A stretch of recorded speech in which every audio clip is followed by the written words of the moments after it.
Okay, one more for Mental Health Awareness Month today. I will get back to this one a little bit later throughout the month. I'll touch on some other things, but for today, I wanted to talk about how when someone is struggling with a mental health issue of any kind, whether it's emotional, psychological, regardless, how energy work can be beneficial for them. So when you're struggling, and again, I've worked for years with people who have dual diagnosis, and a lot of that is mental health diagnosis. Um, they can't sometimes do the things that people expect them to do as easily as it's expected, if that makes any sense. So a lot of people will say, so for your mental health, go for a walk sometimes, or go do something like, and then you'll find these lists of all these things that the people can do. But if someone's suffering from depression, or someone has any kind of health issue along with the mental health issue, sometimes that is just overwhelming. Getting through their day is basically all that they can manage, that they can cope with, and sometimes they can't even cope. That's when we have breakdowns.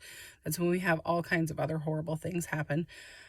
Because people cannot manage that. So energy work doesn't involve anything on the part of the person who is receiving the energy healing. So I can be releasing negative energies and emotions from someone without them getting into detail about their problems, without them having to talk a lot about it. They don't have to physically be with me. They can simply ask for a session to be done. I can explain more about how it all works, but I'm just trying to explain the fact that there's nothing required of them other than their permission. So your permission to have that not treatment, but that energy healing done to you, is all that's required. And then you might start to over time feel lighter, feel better, be more happy and healthy, and in a state where you can then go through these lists that can bring you into a better state of mind. So go for the walks, do all those things on those little checklists, one self-care thing for the day.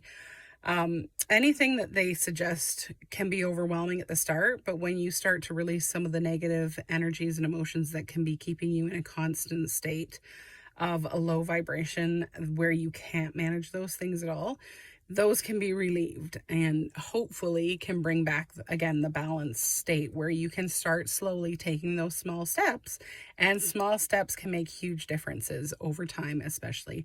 So again, you have no requirements other than giving your permission for the work to be done. And that is one thing I like about this, is that there's nothing that you have to do to benefit from it. There may be sudden and immediate responses and changes that people feel, and sometimes the shifts take a little bit of time and they work overtime. But again, there is absolutely nothing that is required of you to start gaining from this and from the benefits. You can start maybe working towards those little things that will improve your place, your mindset, your health, physically, mentally, emotionally, psychologically. All of that will slowly start to come back into balance, and whatever else you're doing to improve those things for yourself can get better and better and better, and the energy work can start you off on it.